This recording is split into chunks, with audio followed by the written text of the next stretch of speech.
Can you hear me? That was a little better. Okay. Be like me. Yeah. Okay, we're gonna go through roll call. Directors, Burgess, Here. Pieza, Here. alternate Zuber, Here. and our Madera reps were not able to make it this morning. Is Supervisor Halbert on? Supervisor Shipley. Here. And we have no Fresno primary. Is alternate Leon on? Okay, and we currently have no Merced primary member. Is alternate Pedroso on? Yes. Vice Chair Verboen Here. and Chair Hume. I am here. Thank you. You do have a quorum. Great. If you would please address the flag and join Vice Chair Verboen in the Pledge of Allegiance. Please follow me as we salute our national nation flag. Ready, salute. I pledge allegiance to the flag of the United States of America and to the republic which stands one nation under God, indivisible, with liberty and justice for all. All right, thank you. That brings us on to our first item, which is public comment for items not on the agenda. Is there anybody wishing to address something that is not an agenda item today? I do see online comments. Okay, Alrighty, I have Farmers Nabavi with their hand raised.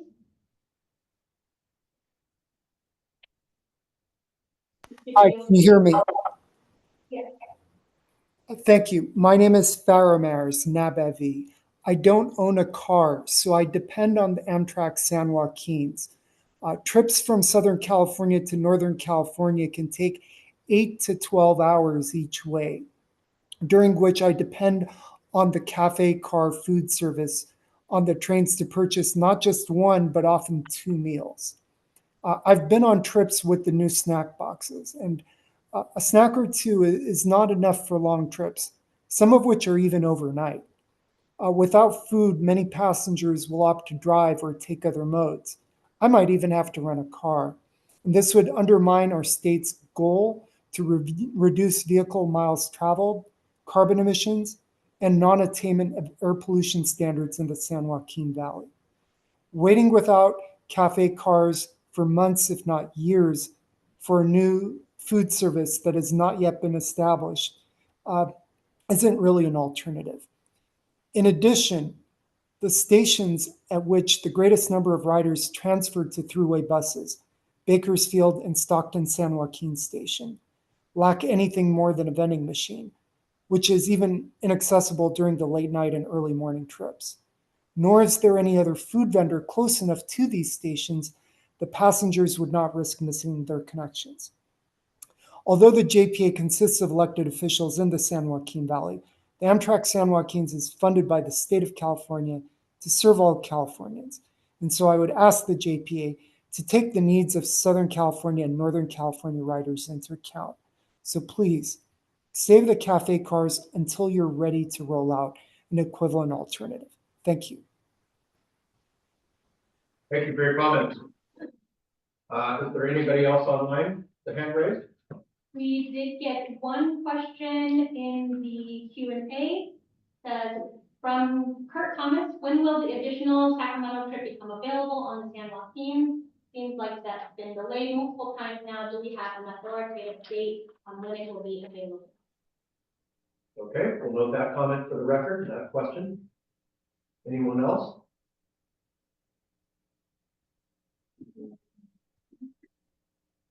No? Okay, so no more online, one more check in the room. Okay, that does it. We will dispense with public comment for items not on the agenda and move to item number 3, which is our consent calendar for the day. Items 3.1 through 3.6. Do any directors have any questions or concerns?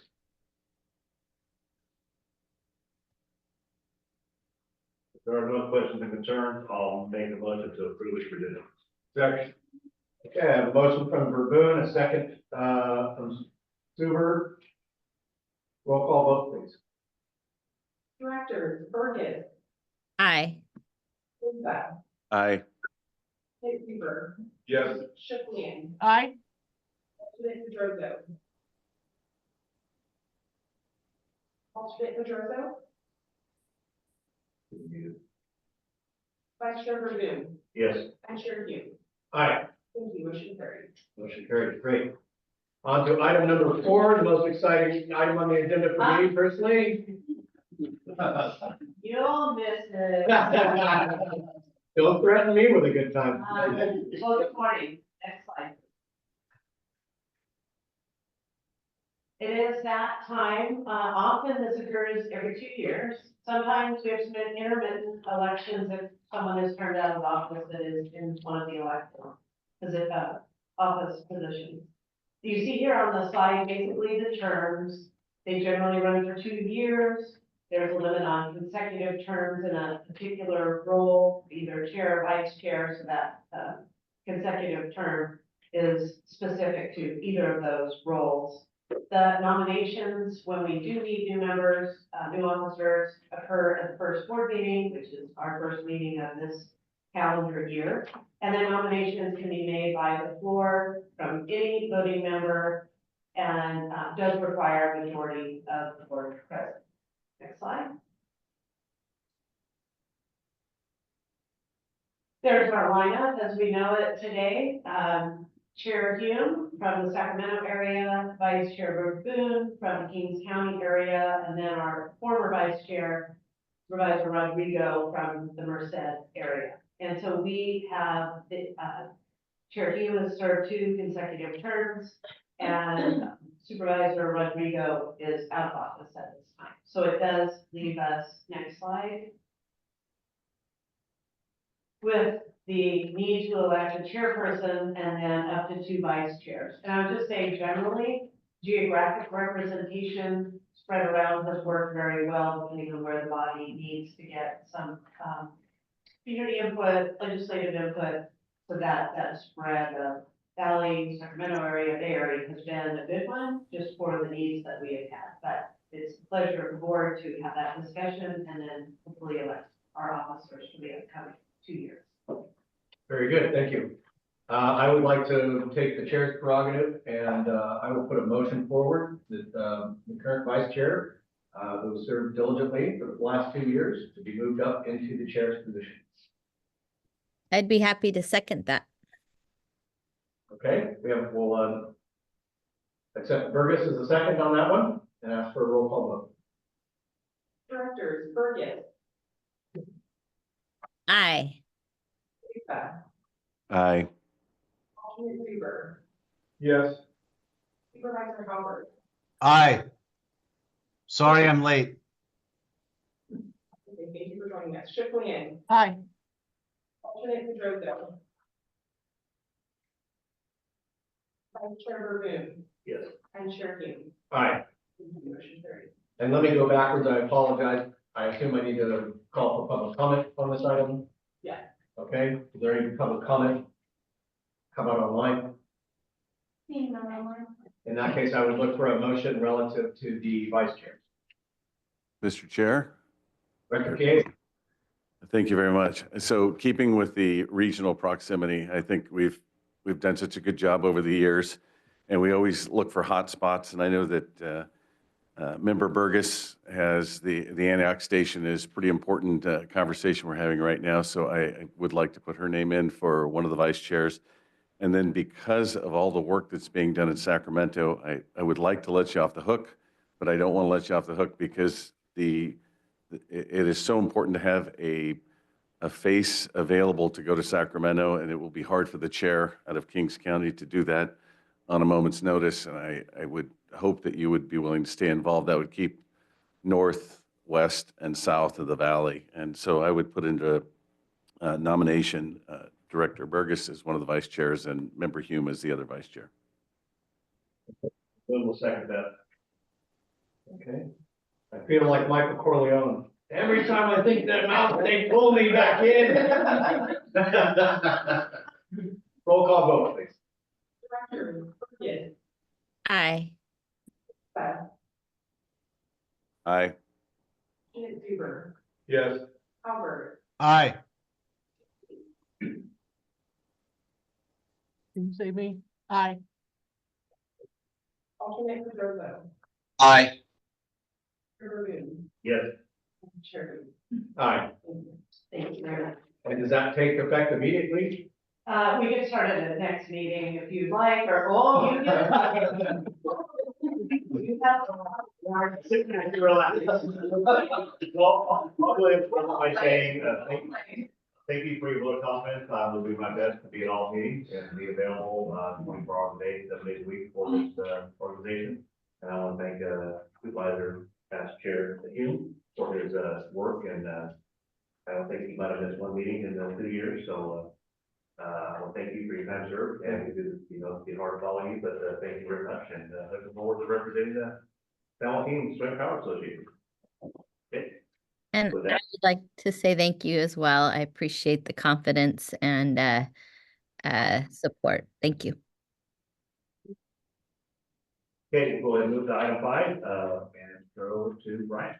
Good morning. Thank you. Good morning. Next slide, please. Oh. Wait a minute. Okay. Big one. Okay. I haven't been up here for a while, so you forgive me.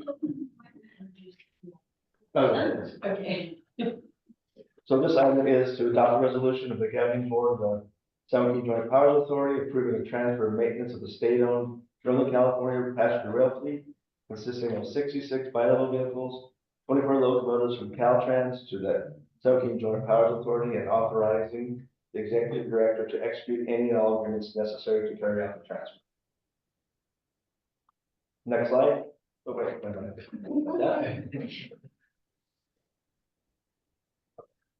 So back in 2019, Caltrans approached the Rail Commission as a managing agency authority to perform the commissioning and acceptance testing of adventure cars here in Stockton at the Commission's Stockton maintenance facility.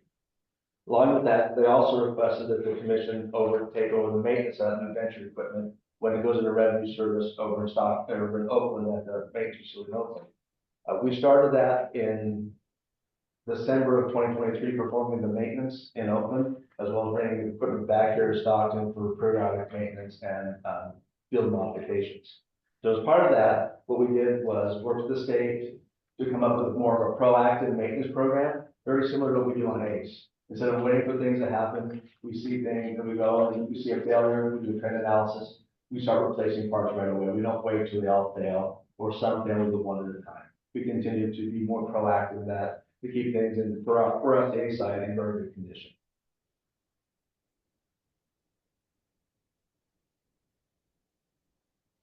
Right about that same time, with the legacy fleet, the commission, Capital Corridor, Caltrans, along with Amtrak, we started working on the same type of proactive maintenance program. You know, trying to get it in shape, in condition, so we're not being reactive, but we're being more proactive. However, with Amtrak, they have the national maintenance standards that react to what the national fleet that they own. So it's very difficult for Amtrak to, the time to come back and go, okay, we have a different standard here in Oakland compared to what we have in LA or and everywhere else. What they do is they'll take the Amtrak and equipment, they'll send it back to Illinois to do all the maintenance work, overhaul work. Well, that wasn't jiving with the state one. So in working with them, we came up with an idea which they were very receptive to, you know, seeing the state need to say, okay, we understand what you want. Let's work and see how we can do that together. You know, cooperatively do the work in Oakland, bring it over here to Stockton. So we've been working on those agreements for about 2 years now. In your packet, there's a list of agreements, about 23 agreements in the packet, 11 of which will require SJJ, our signature by this body. So, and actually, council has been going through every single one of the agreements, all 23 of them, making sure that nothing is out of whack. So everything is consistent, so we don't come up there and like, hey, you know, this agreement doesn't match this agreement, but doesn't match that agreement. So it's been a very labor-intensive project, but we were very close to it right now. So those are going really well, but at the same time, with the outlying areas, Bakersfield, San Jose, Auburn, Sacramento, We're working with Amtrak and also Union Pacific and Caltrain on getting agreements at those sites so we can do the maintenance on the outlying areas.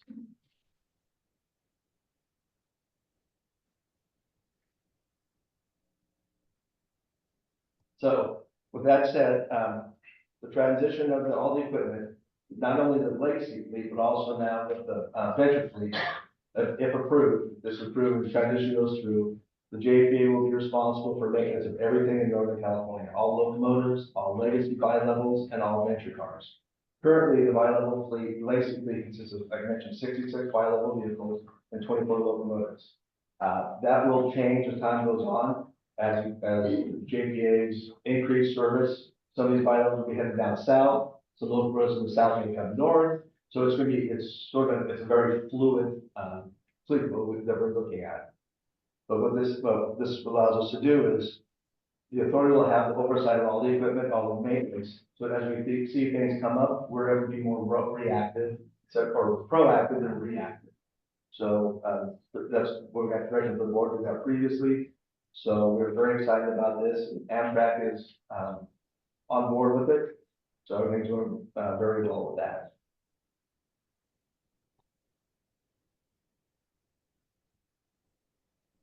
So it's for fiscal impact. There is no fiscal impact on this.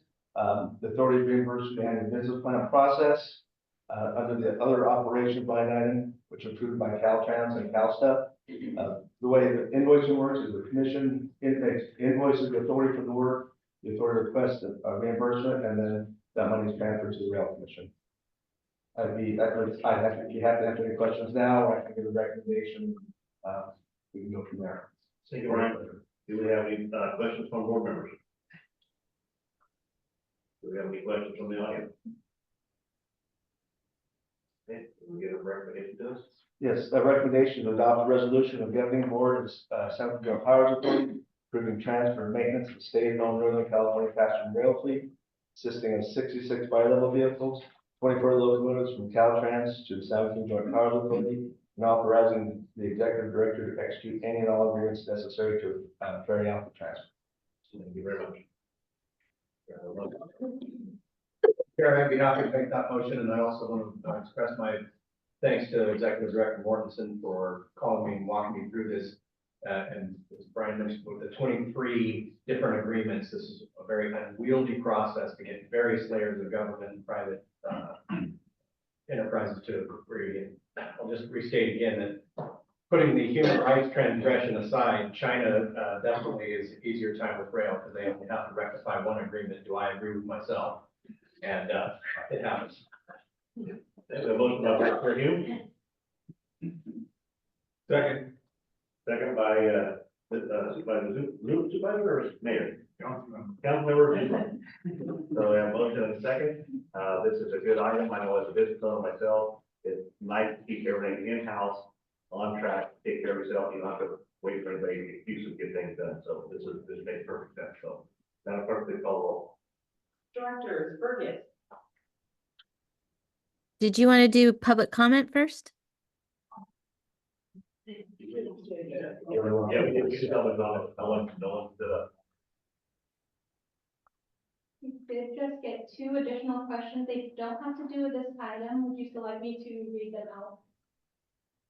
Sure, I guess. Yeah. They are both from Kurt Thomas again. The first question, I would like to ask what the authority can do to minimize San Joaquin schedule disruption by freight traffic. Is the schedule being impacted by overlong freight trains being unable to use pullouts, and is there a path forward in working with the state to prevent that from happening? And his second question was if there is any possibility of station relocation along the UP line positions that are more functional for traveling without vehicles. For instance, in the Modesto stop would benefit from relocation northward, in my opinion, which authorities are in control of station locations for the San Joaquins and what would need to happen to achieve relocation or additional stations. we will follow up after. We know, thank you very much. Thanks for comment. And then, so we don't have any comment from the public on this item here, so we'll go ahead and do the roll call. Directors, Burgess, Aye. Aye. Burr, Yes. Albert, Aye. Ian, Supervisor Shaplin, Aye. alternate Pedrosa, Aye. Vice Chair Hume, Aye. Chair Verboen, Yes. and you motion carried. Okay, thank you, Rick. Mr. Chair, I just want to remind, every time they do roll call, we still can barely hear them. They got to really raise their voice. Got it, thank you, sir. Okay, we'll go ahead, item number 6, and we have, Davis up here.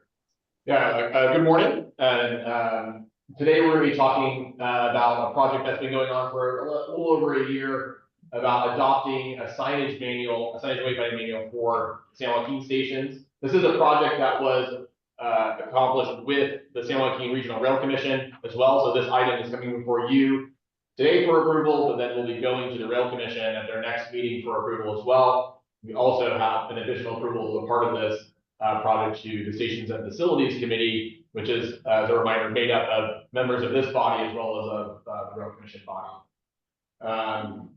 But just as like a reminder, as the Valley Rail program progresses, as both ACE and the San Joaquin services increase their service, as well as in the north, as we remember, we will be sharing stations in the future. One of the tasks that both you as the San Joaquin Joint Powers Authority Board, as well as the Rail Commission Board, have really assigned to staff is to figure out ways to make easier as board. So how can we make this infrastructure and the passenger experience, whether someone's riding San Joaquin's or whether they're riding the A service, feel more seamless, so they can use whatever service they would like to utilize on their journey. As we progress in that work, there are some areas where ACE and the San Joaquins are dissimilar. So staff has been identifying those particular items and then really putting projects together to really tackle those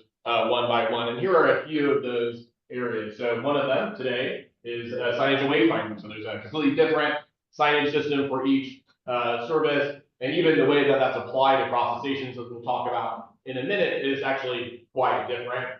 Ticketing and fare collection is something that we've talked about before. So in the future, if someone wants to perhaps take a trip from Modesto to Midtown, we really want to envision a future where they could easily be ticketed, whether they want to take ACE on one leg and San Joaquin's on another. So we have a project in the works related to that. And then there are a few other areas here that are notated. And so the two that are currently active projects are the signage and wayfinding project we're going to talk about today.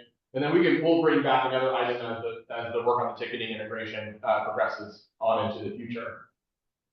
But from the signage and wayfinding side, at your January 2024 meeting, you approved a contract with a consultant named Perkins Eastman to assist staff with creating this signage and wayfinding manual. As I mentioned before, this is a joint project with the Rail Commission. At the current San Joaquin stations, if you were to visit them today, there has been signage that has been added to the station over time. And in some cases, those signs don't necessarily match from station to station. And some of the application has been inconsistent. You might have one sign at one location and it's missing at another one, or it's sort of even a different design. And really the end deliverable of this project was what is before you today, was to really produce a complete and comprehensive signage and wayfinding manual that would unite all of the signage across the San Joaquin's corridor. And that manual was included as an attachment, like in your packet. This is the milestones that we went through as we were working on this project. The first thing we did was we did a comprehensive signage audit. So every single station on the San Joaquin's corridor was visited. The consultant took pictures of every single sign and cataloged them within a database so that we have all of that information. And as we go and progress this to actually install new signs, we can update that database as we go along. Based off of that audit, there was a recommendations report that was produced, a staff review that really sort of led into what would be the contents of the manual that is before you today. And we talked about a few of those recommendations at the joint meeting that was held with the Rail Commission. Now the manual is here for your approval. And then, as I mentioned before, the committee that does include members of both this body as well as the Rail Commission body will consider an update to the Valley Rail criteria, which will include some of this information that's in the manual, as well as additional information necessary for the bid packages for the stations that will be coming out soon. So this is just a picture, as I mentioned before, of the signage audit process. There is actually a group of us. This is at the Emeryville station on the San Joaquin corridor. We were there doing a kickoff with a consultant to make sure that we were all kind of doing this in sort of the way that the JPA and the Rail Commission wanted to see it done. And then the consultant from there finished the balance of the audits.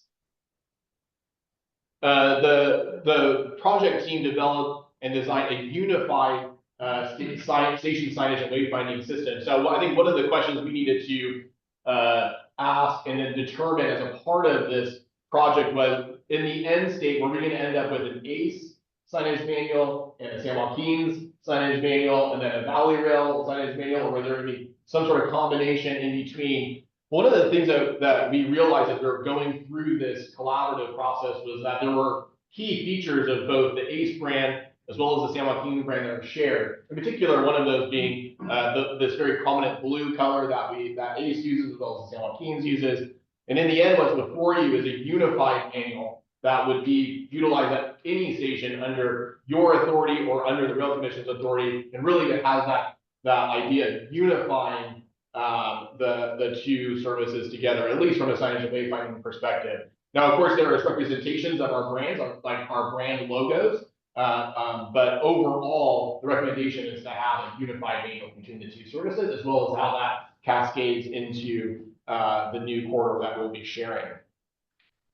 The manual itself includes several different chapters. Here's a listing of them. There's a chapter on principles, on planning guidelines, graphic standards, a signage catalog, as well as some signage location plans. I'm going to walk through a brief overview of these chapters and what they contain.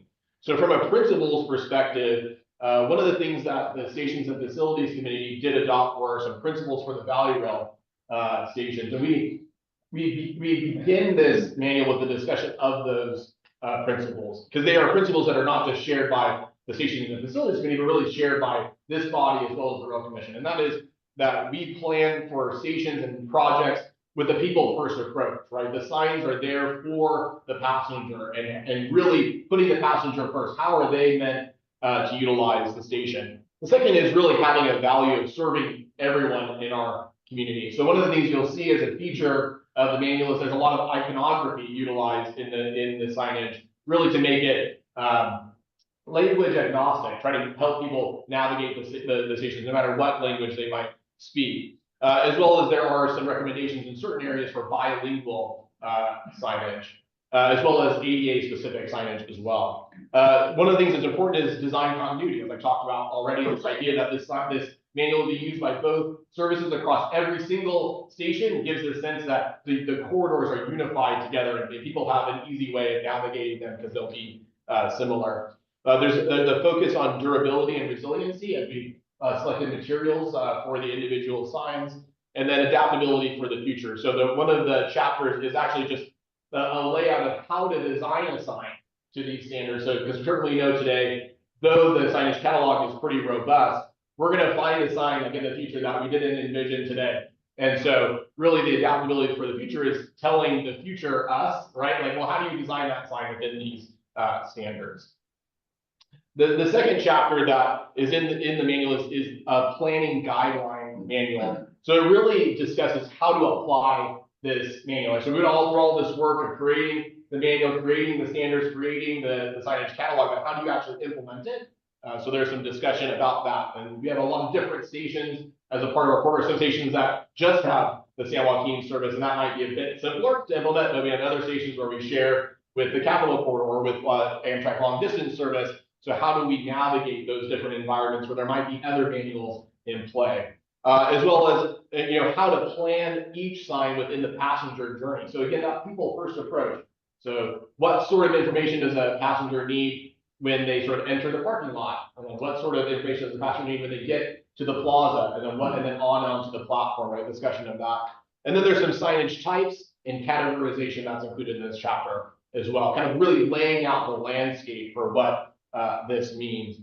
The next chapter is a graphics standards chapter. So again, here you see in the middle bar, sort of there, that prominent blue color that's shared by both services. So you'll see a lot of signs employ that blue color. And we also share the use of yellow as a part of our brands. And so you know, very prominent yellow color on the doors of the new venture cars. And we have used yellow for quite a long time as part of the ACE brand. And so the blue is used sort of to establish the brand, and the yellow is used for a beaconing tool. And you'll see that in examples of some of the signs that I'll show in a minute.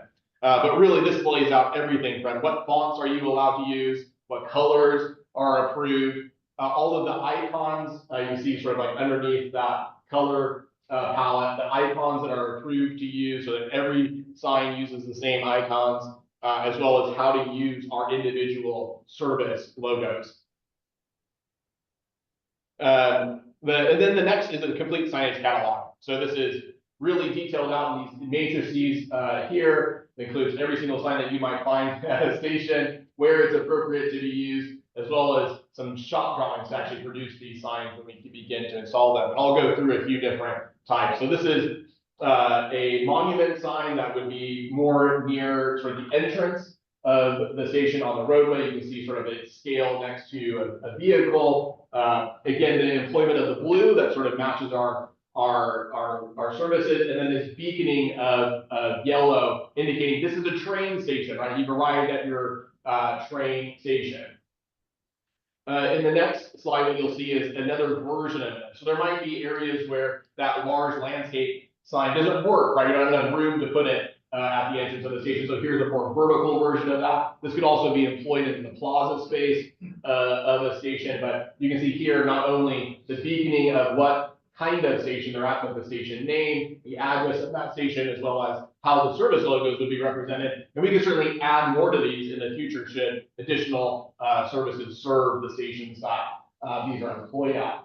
Here's some directional wayfinding signs. So again, the employment of a lot of iconography. So you're being directed with things that are universal in language, as well as a lot of the other words that we chose are pretty universal as well, right? That's pretty well understood across many different languages. Using trains is pretty simple as well. But again, sort of the same coloration across them. In a station like the Hanford station, we have multiple tracks, so this would be a sign that we would employ along the different platforms that would indicate which track you're on as you're directed to track 1 or track 2 to board your train. Here's a more sort of regulatory sort of sign where we're telling people you're being videotaped while you're here at the station, and then there's an element here of a bilingual sign where we really need to make sure everyone understands that that's what's happening while they're present on our platforms. Here's a sort of a more warning sign: keep off of tracks. This is usually found in the road, in the right of way, on fencing and the like. And then again here, these are no smoking, no skateboarding on the platform sign. These are present at our stations, but here we don't even need the text, right? Because the image itself carries the meaning and really simplifies the communication for the passenger. The last chapter of the signage manual is location plan. So we put together some typical ways in which you would apply this for an overcrossing station or an undercrossing station, which we do have examples of overcrossing stations in the current corridor at Martinez and in Oakland, as well as side platforms, which will be the majority of our current stations on the San Joaquin corridor, as well as how you apply this within the parking lot as well. The next steps for this project, pending your approval today, will be actually to then implement this manual into the corridor itself. And staff's recommendation will be to really divide the corridor into phases. There 18 stations is a lot to bite off at one point, as well as the 9 stations on the A side as well. The recommendation is to utilize San Joaquin County as the initial phase, which includes both A stations and San Joaquin's stations. And that will give us the ability to learn, right? Like, how do you implement this manual? We'll have several installations, and then we can then begin cascading this out like further and further into the corridor. And the contracts for that work will be brought to you separately. It's not a part of this project. And the plan would hope to begin an install in the summer timeframe. With that, take any questions. Thank you. Yes, sir. David, I have a question. Do we also intend to adopt this sort of uniformity to our throughway bus stations as well? Yeah, so there has been, so we did a large project of installing signage at all of the throughway bus stops. And for the most part, they actually fit pretty nicely within what we've created here. But one of the things that we might need to do is as a part of the rebranding project, we might need to readdress how the branding is represented on some of those signs in the future. Yes. Yeah. And the reason why I asked that is because that blue and yellow, if that really starts to become what people look for, in driving by the Elk Grove stop the other day, I know where it is. Yeah. I was looking at the signs and I said, there's nothing there to tell me this is where the Amtrak bus. Exactly, yes. So yeah, we will address the signage cases that we install at the throughway bus, like the thing that holds the information is like a bright yellow color. So it'll fit. But yeah, we might need to address how that brand is represented, like in the flag identifier at the top. Good. Very good. Any other questions from the board? Comments? Do we have any comments from the public?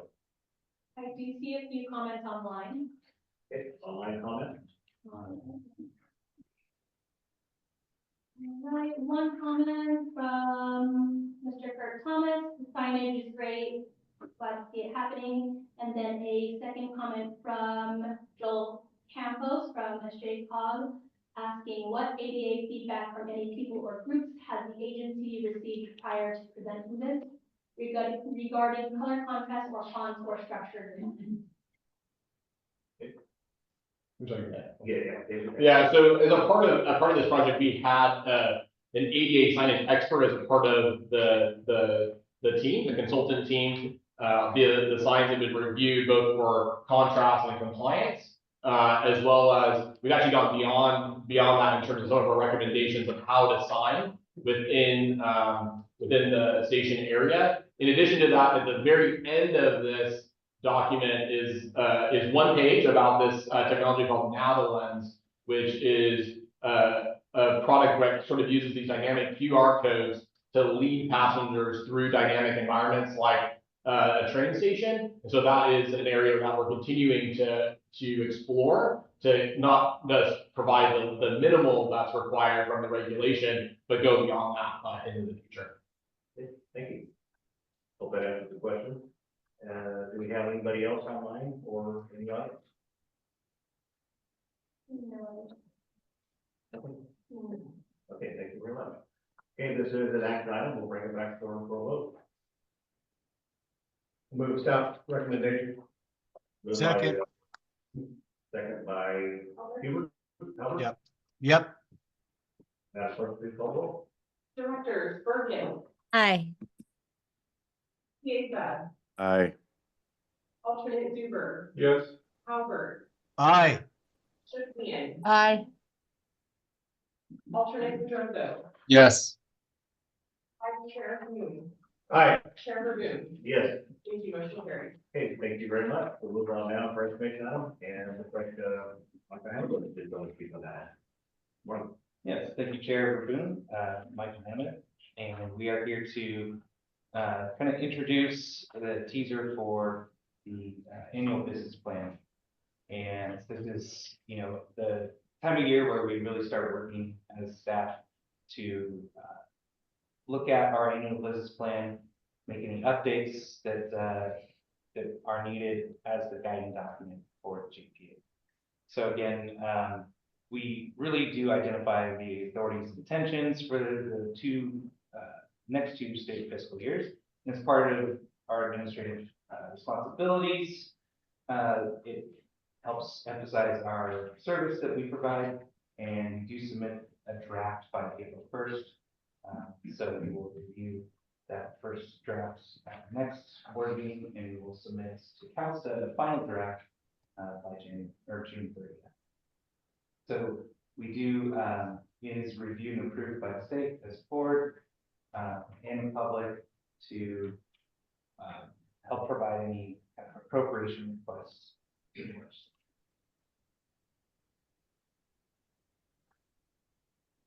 So again, the public review draft is actually in motion right now. We have a number of staff helping to make edits and adjustments to the various chapters.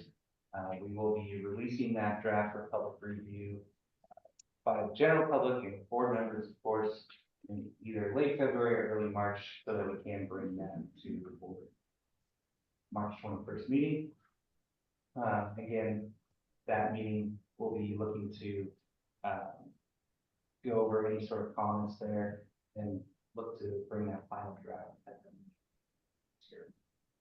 So the updates to the 2025 business plan will be a bit of a reworking of what we mainly saw in the 2024 business plan, that we are looking to really make progress on a number of items.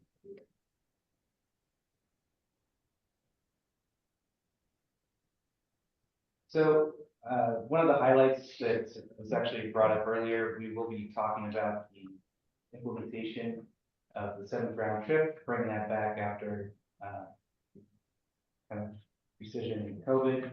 And this will be the first time that we'll see full service on the San Luis Corridor since then. We won't just be talking about the 7th round trip, though. We'll also emphasize how that schedule will be optimized, not just for coming in and out of Sacramento, but also throughway connections around the whole network throughout the state. That'll be direct train to Sacramento. Yes.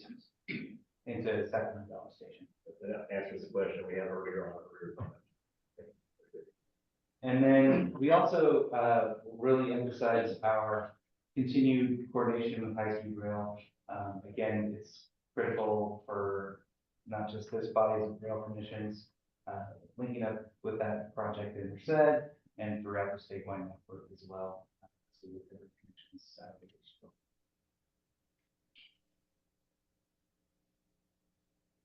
moving on.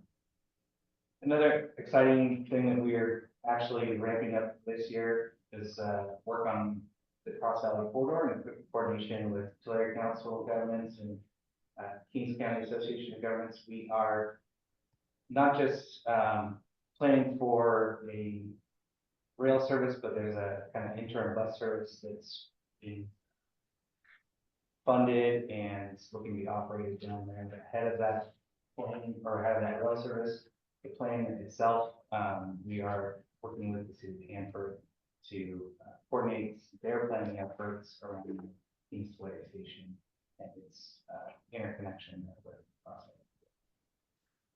venture cars. I know Brian earlier had a bit of kind of the maintenance part of them, but we are looking to increase their portion into service this year, and to talk a bit about that, as well as the maintenance agreement that was just approved as well. I'll kind of hit the highlights of that. And so another integral part that is more on the planning side and looking towards the future, in coordination with the San Joaquin Valley Regional Policy Council, we will continue to emphasize passenger rail as a key priority within the San Joaquin Valley, but also on the planning side, the Directors Committee has a new rail and transit working group, which we presented on in the past, which is now being funded through Caltrans Sustainable Planning Grant to provide a network integration plan that will help tie all the various transit networks throughout the San Joaquin Valley into our passenger rail network, and really provide that local to regional to statewide connection. In trying to bring all these projects together and deliver on what we're doing, we're still coordinating with Caltrans as well and FRA's Support RD program. This is to help create a federal pipeline for funding the various corridor projects that we have. A lot of that being in the Sacramento and the Stockton and Merced corridor, as well as looking to the future, the Bay Area and Spring.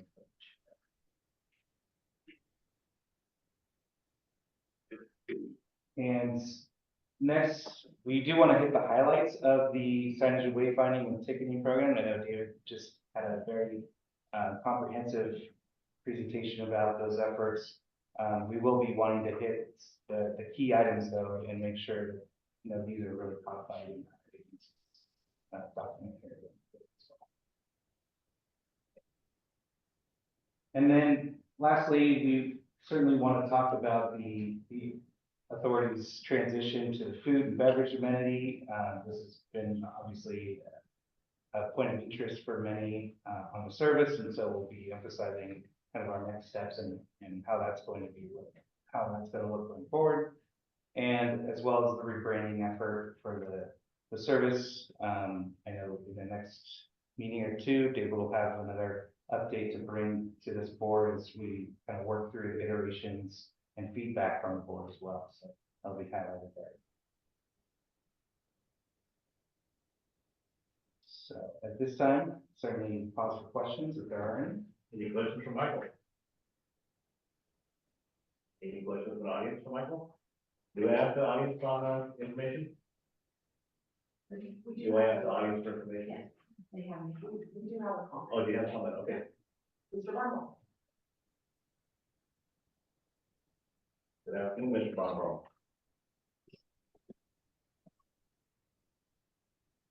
Where's the microphone? It's on the TV behind you. Just speak loudly. Thank you. Thank you, Michael, for presenting this item on the business plan update. So I wanted to comment, kind of piggyback on some of the things I've seen over meetings in the past. And my apologies, just because of work schedules and things, it's been a year since I've been at a meeting in person. Thank you for mentioning about the 7th round trip in the beginning of the presentation. In a discussion I had with staff prior to the start of the meeting, there's a lot of coordination right now going on with Roger Lopez of LoSan, along with Leo Sanchez of SJJPA based in Oakland, and their executive directors getting into the loop, Stacy, Rob Padgett, and Donna DiMartino of LoSan. So what I'm hearing, possibly, let's hope if we have to delay the start of any changes from the beginning of March, looking at when spring break, Easter, Memorial Day, perhaps Monday, April 28th would be a great day, to no later than Monday, May 5th, so as to get it a little bit of a distance away from Memorial Day, such that by the time you get to Memorial Day holiday and college graduations, high school graduations, there's the service in there, and people have time on the operational side to work out any scheduling bugs or kinks that they need to, with some weeks of implementation ahead of the Memorial Day holiday weekend. Focusing on throughway bus service. There was a presentation in the last year about Route 10, I want to say it was, Santa Barbara, Bakersfield, Las Vegas. And currently, I believe there's only one of those trips extends east through the desert communities into Las Vegas. And hopefully there can be some emphasis of getting folks to that popular tourist destination with more than just one option. Airlines are very crowded, and Interstate 15 and Interstate 10 are very crowded from the Los Angeles basin. Having an alternative service, but more frequent of a service through Bakersfield to Las Vegas would be a great transportation alternative to that. And then last but not least, and I'll end here, is the continual focus on the food service and the comments made over the food service and that stuff. It's so great, you know, when you have a busy schedule, you may not be able to attend in person. The JPA and the Rail Commission have now put their meetings available on YouTube. So you're able to watch on your own time, your own schedule, and it's available to anyone around the world through that free app on the YouTube app. So I see a lot of that stuff, and just wanted to have everyone to keep up everything on the comments of the food service, and we could come to perhaps a comprehensive solution benefiting everybody traveling for so many hours. As was mentioned in a comment, 8 to 12 hours when you don't own a car, that's a lot of time. Thank you very much for taking the time to listen. And yes, I know it's not a big audience today, but please mention to folks, your constituents, that if you miss a meeting, YouTube is now available to watch Rail Commission and JPA meetings on your own time. Thank you. Thank you, Mr. Barnwell. And you have been missed. We have missed you for last year, so thank you for coming back. Yes, thank you. And again, thank you for making that option available online when people can schedule their own time to watch a meeting and don't have to necessarily be available in person. I do have a question for you. Yes. Open 8, they're gonna be in Las Vegas. Is that why you're pushing for a faster route to get to Vegas? No, that had nothing to do with it. And actually, you probably may have heard they're gonna be in West Sacramento for at least 3 and possibly 4 years. And if the financing to even build a ballpark in Las Vegas doesn't even happen, there's not even a shovel in the ground right now. There's a big push regionally. I'm working with Mayor Guerrero and United Way Capital Region CEO Dante Early, who's on the West Sacramento City Council, holding business forums and transportation discussions. There might be a push to make Major League Baseball permanent in the SACOG region, expanded to 7 counties, San Joaquin included. And so you might be able to get to Major League Baseball more often in the 7-county SACOG and SJCOG region. Stay tuned, more to come on that. Very good, thank you. Thank you. Okay, anything else? Any other questions? All right, and council is good, so we'll go ahead and move on now to the next item. Thank you very much. Moving on, item 8, email marketing program update. All right. I'm Mariah Bryant, I'm the marketing coordinator, and today I'm going to talk about the email marketing program. So historically, staff has used email marketing as a tactic for to promote our promotions and also events, in addition to other methods like digital media, social media, and also printed offers. It consists of, a user signing up on a website, whether that's through the Twitter or through an outreach event, and they get added to a list that they then receive those email updates. Our goal has always been to grow our subscriber base and have consumers engage with our content to actually get them to our site and to take their trip.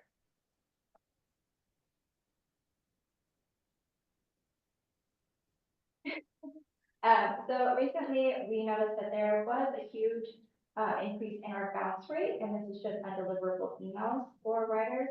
And so we wanted to see how we could resolve this issue and also fix a couple of things, like how can we create a more accessible email marketing program that is accessible for users on both mobile and desktop. We also wanted to ensure that we were including drip campaigns, which are basically, if you go to your favorite website, you sign up through email, and you now receive a welcome email from our family. And then 2 days later, you get another email saying, hey, here's a promotion or maybe an offer. And additionally, we also wanted to run A/B tests, and these A/B tests were to test the subject line. So maybe we have one subject line that is just text, and then one subject line that's just text with an emoji to see if that captures users' attention. And then now we can select the winning subject line, and we can say, okay, the one with the emojis performed better, and now we can send that out. We also have done this with the timing of our send, so understanding when users are actually opening their emails, not just the time of day, but also the day of the week. And also understanding what type of content they want to see. Another thing that we've done is increased our campaign send rate.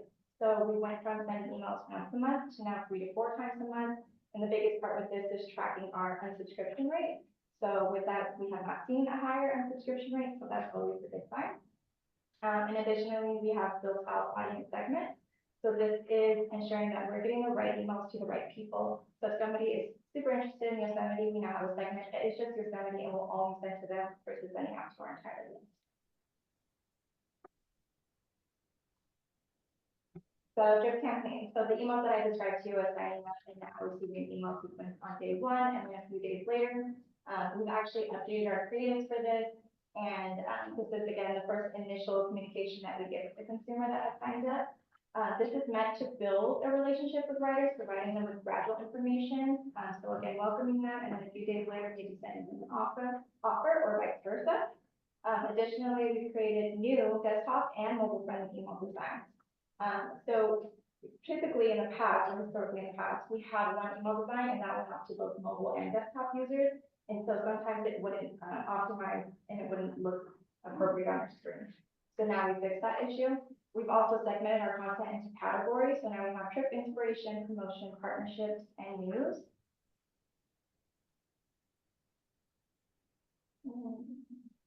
Sign up forms and performance. So for the homepage, if you now visit amtrakandworkings.com, you'll see. Ask Jerry what he wants. What do you want, Terry? Oh. Sorry, everyone. We're ordering Mexican food for lunch.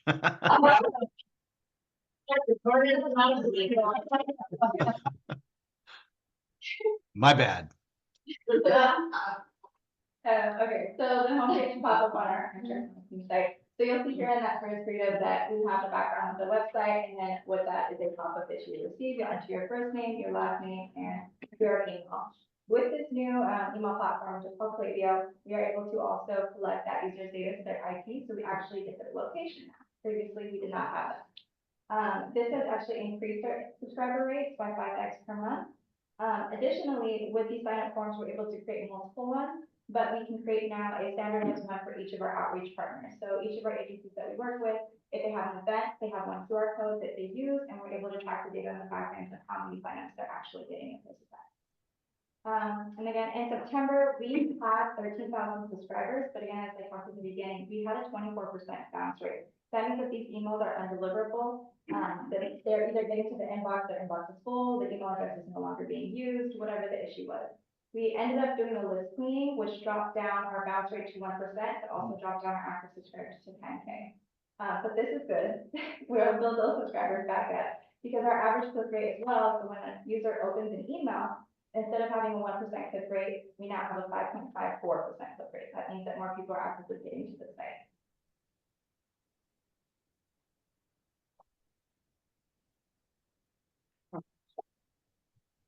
And then email partnerships. So we work with a lot of our partners on our email program, and we've both been included in their email program as well as including them in ours. And this is just an agreement to promote both services. So if we have a discount on our end and also a discount on their end, to basically get them to get on the train and also have an experience outside of that. So you'll see here in these two graphics, we have a partnership with the Hamburger Union Square Hotel. So you get 20% off your stay, and you also get a 25% off your fare for Santa Team. We also had a promotion with the Skunk Train for Christmas. So you received a discount for the Skunk Train, and you also received a discount on your way there to the list.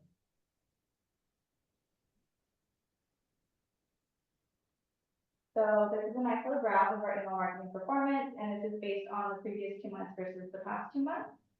So our open rate, so how many users are actually opening our emails, has jumped up from 34% on average to 40.4%. So good news there. And then again, our click rate, this click rate is a little bit different because the past one's taken from December. But for November through January, we've seen a 4.7% click rate. So again, how many users are actually clicking into an item on the email and going to our site. In terms of email campaigns sent, previous 2 months, we sent 4 campaigns, and that totaled to 38,000 people. But again, we had a 24% bounce rate, so that number has now increased, even with the 6 campaigns, to 29,000 people. And again, just because of that bounce rate and getting rid of the people that weren't actually there. In terms of average monthly subscribers, so how many people are actually signing up in the form, or how many people are signing up in the footer or at outreach events, our monthly average was previously 98. For the past 2 months, we've seen an increase of 725 subscribers. And that was just right before Thanksgiving, so a few days after this. And then for total active subscribers, we used to have 13,895, and we now have 9,800. And that's rapidly increasing. Today it's actually over 10,000. And then with bounce rate, again, we were at 24%, and we were down to 1.46. So pretty. and for the future of email marketing. So we plan to introduce new types of drip campaigns, such things as loyalty, and hopefully even further, to get them to see what's in their cart, if we can partner with Amtrak to that level. And then also creating location-based campaigns for more personalized outreach. So, if they are based in Northern California, maybe they want to take more trips out to Southern California, so now we can send an email based on that. If they're in Southern California, we don't want them to go to Southern California, we want them to come up north, so we send them campaigns based on that. And additionally, from feedback from our outreach events, we noticed that certain audiences prefer SMS, so text message programs versus email. So we plan to build that out in the future as well. And that is it for our email marketing program. Thank you, Mariah. Very good. Do we have any questions or comments from board members? Do we have any comments from the public? I do see one comment on the line that I can add to our minutes. Would you like me to read it all? Get that. All right. It is from Mr. Kurt Thomas again. Most people I know who don't take the San Joaquin avoid it because of low train frequency and low access activities near stations working together to make driving more attractive. I don't think higher frequency of emails will fix that, but maybe the SJJPA could collaborate with other agencies, city governments maybe, to produce short or long form videos that demonstrate the things people can do if they take San Joaquin to that station and give people reasons to use. Very good. Thank you for your comment. Appreciate that. Anybody else? Okay. Thank you, Brian. Thank you. We'll go ahead and move on now to item number 9, Amtrak Joaquin Student Ambassador Program Update. It's clicking. All the good beautiful stuff moves slower. Figure that out. Good morning, I'm Carmen Setman, and I'm going to be talking about our student ambassador program. This program was created in 2022 and it was implemented in 2023. The goal of the student ambassador program was to promote the service and meet students where they're at with their peers. So we wanted to also have our ambassadors promote this through social channels, their content, peer conversations, as well as tabling at campuses, excuse me, and at San Joaquin's outreach events. Ambassadors are onboarded with a one-time San Joaquin's branded swag box, welcome box, so they get to open it, have all kinds of goodies from us, and they also get round trip tickets each year. For events, these ambassadors meet with staff to review any FAQs, get familiar with our schedules, our stations, our everyday discounts, any questions they might encounter from the community or their peers or teachers or staff. In addition, we do work with the campuses, like their on-campus transportation departments, to establish a partnership and kind of tap into their intern pool and see who might be interested in becoming a student ambassador.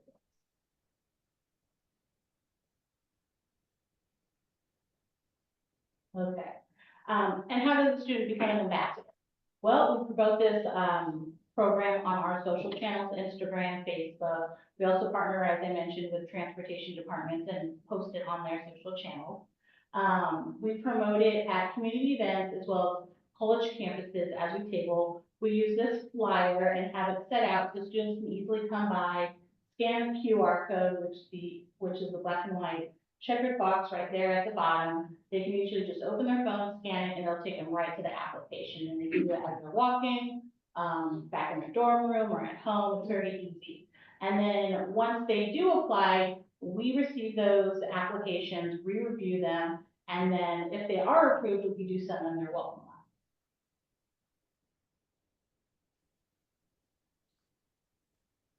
So currently, for this year, we received 83 applications, and out of those 83, we have 10 new ambassadors. We also have 2 returning ambassadors, so that gives us a total of 12. And the great thing is we were able to expand to some of the Southern California campuses with the help of our Southern California outreach team, NTI. So we're now on Cal Poly San Luis Obispo, Cal State LA, and Riverside. And 2 of our returning ambassadors are at UC Davis and I believe Sacramento. Can I ask a question? Yeah. So if you have someone that may be interested, who do they get a hold of? They get a hold of Amtrak.com, or how do you do that? They can, scan the QR code, or they can email me. It's either they have to activate the QR code or they can be in contact. Yeah. I do have a student that goes to UCLA, he uses the train to get to and from Hampton. So, There. I think. Yeah, and I can definitely send you the link to the Of course, application. the train was full on Monday, so they had to drive to Bakersfield to get on the bus. Might be good to have a look at how it works. Yeah, that'd be great. Definitely interested. And so here's the video from one of our student ambassadors. This is Jacqueline, who is returning. And she posted this video during her holiday travel. And this post actually received over 5,000 views.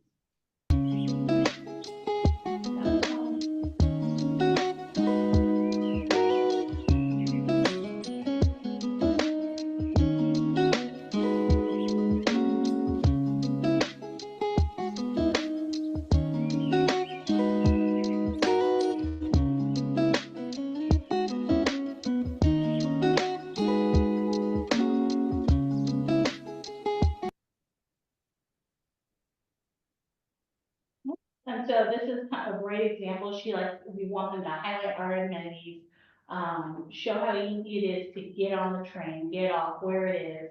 And they even have fun putting in their own personality in there. We do review these videos before they post them, because we just want to make sure that they're appropriate and nothing, inappropriate is going on. We haven't had any issues yet, knock on wood. Well, like TikTok. Yes. And so with the student ambassador program being successful, we wanted to pivot and expand into the senior community. So we've started a senior ambassador program, and we do have our first senior ambassador, who is Armando Soli. He's a former volunteer station host from Bakersfield, California. He's a lifelong Amtrak writer. He's very active in the Kern County veteran community, and he's ready to take his first trip in the next month or so. And we do have a little bit of history with him. We have featured him on our blogs about his love story with his wife and how they met and where they got married, which is actually on the train. So it's a perfect fit. We're really excited on.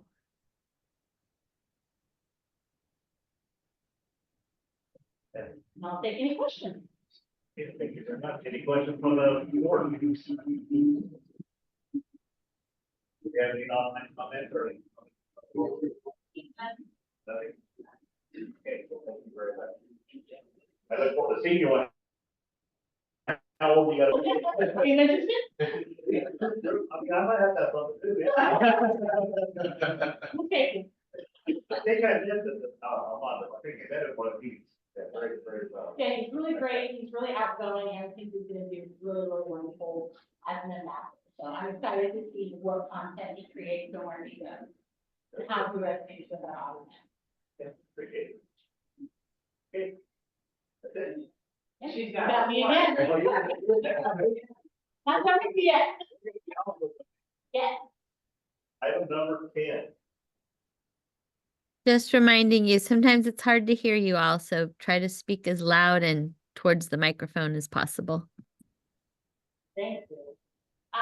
So a little background information about Allensworth. Allensworth was founded in 1908, and it's the first California township established and financed by African Americans. Colonel Allen Allensworth was born into slavery and escaped, and sought refuge behind the Union line. The town of Allensworth provided African Americans an opportunity to thrive economically, agriculturally, and educationally. In 1974, the park was established as a state park in California. And this park is located between Wasco and Corcoran in Tulare County. And here's a picture of one of our Buffalo Soldier reenactors. He's there almost every year. He's a huge hit. If you haven't attended, it's great. You can't miss him. He's even started to set up a little Buffalo Soldier camp at one of the barns on the park. And he brings his horse. He has a tent, all his flags, his gear. It's amazing. And the kids love him. His horse dances. You got to see it. That's easy to believe.